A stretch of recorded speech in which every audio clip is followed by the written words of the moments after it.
the digital impact manager. I love that, actually, that term. What do you think, from which field of the company should that person come? Is it an engineer? Should it be more a person coming from the marketing, from the sales, or a little bit of all of those components? Yeah, that's exactly one of the issues. You know, if you look at the education, Wirtschaftsingenieur would be an area to look at. But if you go into the companies and you look at the departments, you have the issue is clear. The power is in technical companies normally is coming from the engineering. Now you don't get the impact manager there. Well, marketing normally is a department that is taking the product and describes it to the market. It's, let's say in German, I would say Durchlauferhitzer. That's an old kind of marketing. Unfortunately, in technical companies, the marketing is not leading the go-to-market today, but it should be. But if you want to use marketing for that, you need a different marketing, and you need different people thinking a mixture of technical and marketing and go-to-market and how to tell it, story building, and all this. And this is hard to find and unfortunately not educated really in Germany. You have to decide, do you want a marketing or do you want an engineer? How about both?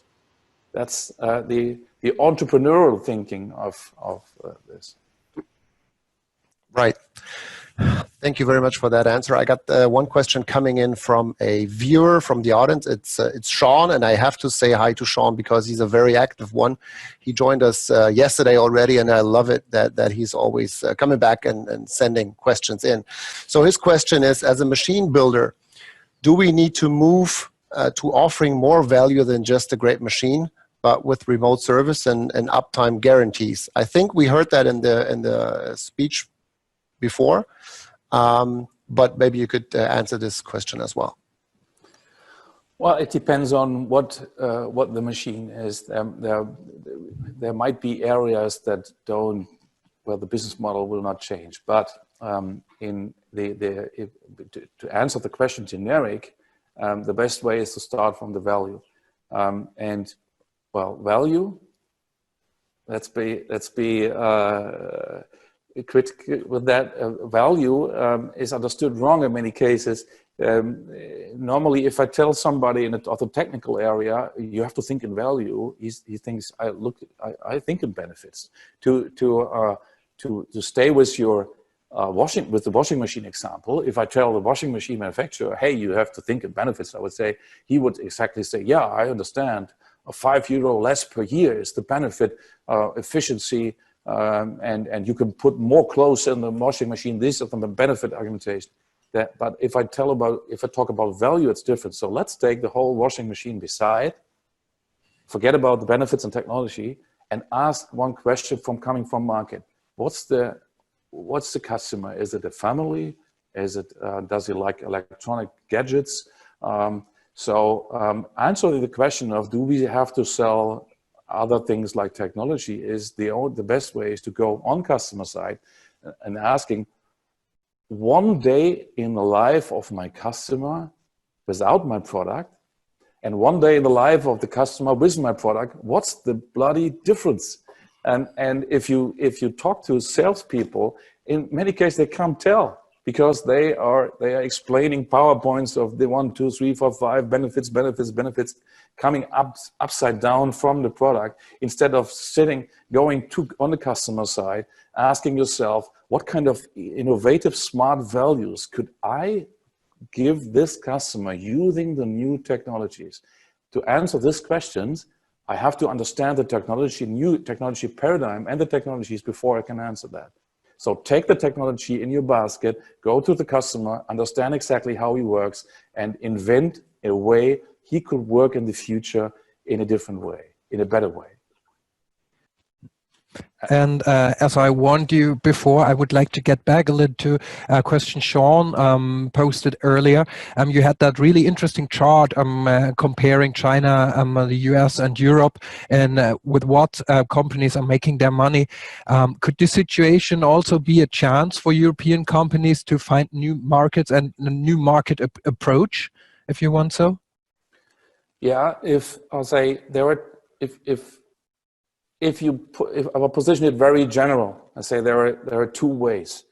All right, the one way is this what I described about the Siemens and mobile phones. They say, okay, let's get rid of this.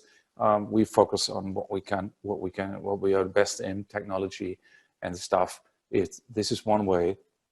But what if your market is tackled and threatened by startups and companies, which is also in the automotive area the case?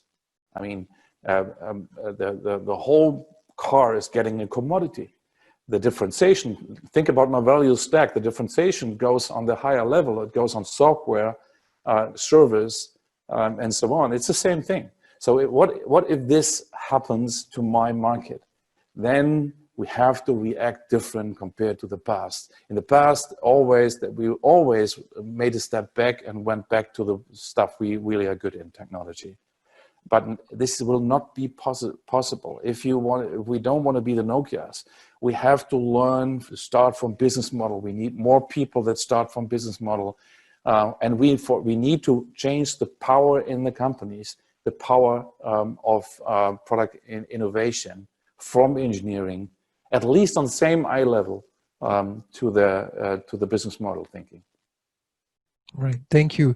Fortunately, Christoph is still with us, and I would like to get him back into the discussion for a moment, as we're talking a lot about change. And one vital point in change in companies always is change communication. And my question would be, is that something completely different to what we heard about crisis communication before? What are the most important points if I want to be successful with this change, not only with technology, but also with my employees and my people in the company? Mm-hmm. You have to take the people with you. If you want to do a change, if you want to be agile, if you want to go new ways, go into the forest. That's a wonderful picture. Thank you very much, Raimund. That's great. If you want to go into the picture and you don't want to go alone, then you have to convince people to go with you. And change communication means that in the same manner as a crisis communication, stick to the truth. Tell the people what's going on. That's I think it is hard. It is hard to, for example, to go into strategic questions in details. But nevertheless, if you want that the people follow you and if the people sustain this development, then they have to be informed. And this information has to be clear, it has to be quick, and it has to be present. That means a good idea is, for example, to install a kind of stand-ups, to have also very old-fashioned kinds of information, like personal contacts, or like, for example, things that you announce via strolling around the floors to the people, and then collect them together and tell them what's going on and what is your game and your aim, what you want to reach. You need people to manage change, and people nowadays are not just employees who do what you say, but they have to be individuals, and they have to be characters, and they have to be very well trained people with which you have to inform in the same way. So be honest, be open, and more, and even give one information double or twice more than you should do normally. I follow the word of a Reader's Digest director who once told to me, early to bed, early rise, and don't forget to advertise. So you have to advertise also your change to the people. But isn't it the case that looking at the bigger picture, especially in Germany, we're coming from an age where we were trained for industrial work, for industrial hierarchic organizational structures. And now here and there, and it's getting more and more often, we hear the call for, you know, a new thinking, design thinking things, product prototyping or rapid prototyping. And now we want to have these digital impact managers around us. But it should start with early education on the one hand, and on the other hand, I think it's pretty hard for people being in a job, for example, at Siemens or another big German manufacturer, and being there, having worked there for 2 decades, for example, and now all of a sudden they're invited or called to action, and they should participate in stand-up meetings, have a strong voice, have a strong opinion, maybe say even no to their manager.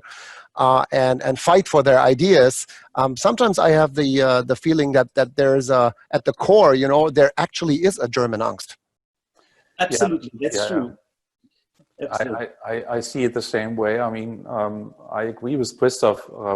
You have to take the people with you. That's the first positive version. Second, the managers have to be a new kind of managers, taking the people with them, communicating.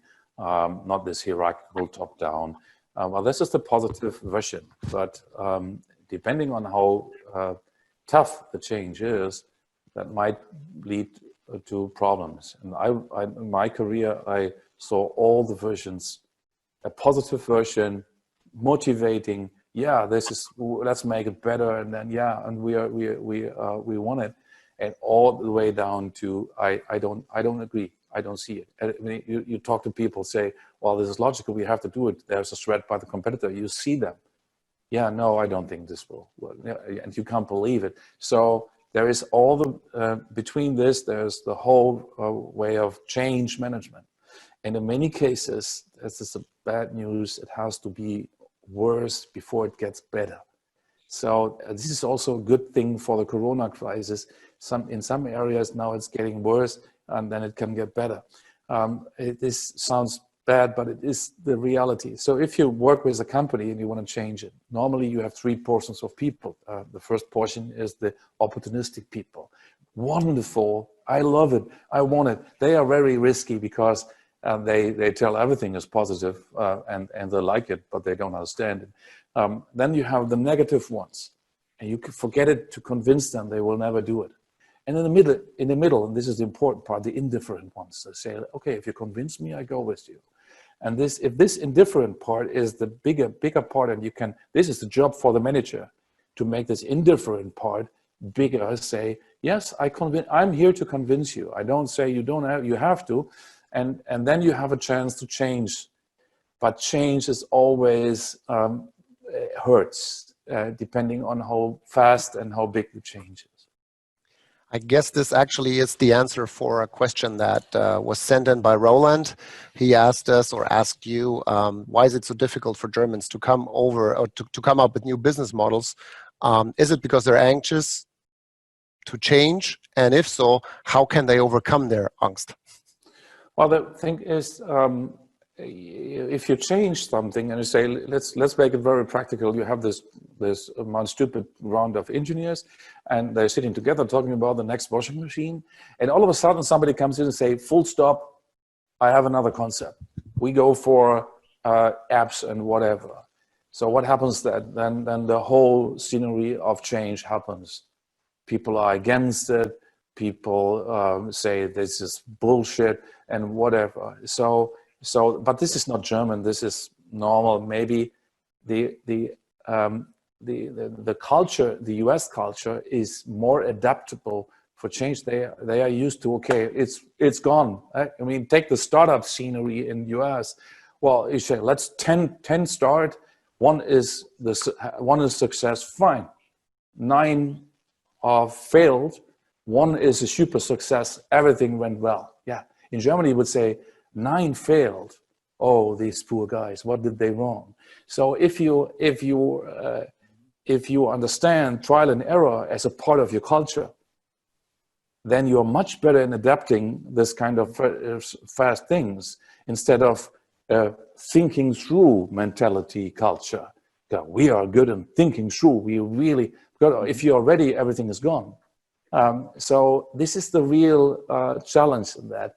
We have to change the culture of talking about innovation and new products, and it is against a little bit against our self-understanding of German technology, made in Germany, and super duper. So maybe if it doesn't work, we have to again go back to the core and do mechanical big stuff and get out of this software business and whatever. I'm totally with you, and I would agree on every single line of it. I just think it's so hard for people to to catch up, for some of them, because we actually have, in my eyes, a very, very small amount of culture of failure, because it's more or less always about, as you just said, we love to talk, to write, to read about things that didn't work, and the effect is totally normal, I would say, to come up with something which is totally thought through, totally perfect, totally tested, but more or less time to market is key sometimes. So it's just maybe too late then to come to the market. Let's assume we do a design thinking group, and we will start with a brainstorming coming from the business model value thinking that I described before. You have to send out the engineers. You have to send the engineers that want to think everything through. You have to send them out. It's not possible. Or they have to stop talking for a while. You have to first stop on a fake weight and on a rough area, and then you break it down. But if you have people that are proud of thinking through, how can you come to ideas and how can you work in a trial and error mode? So let's go for a while in this direction, see how it works. What?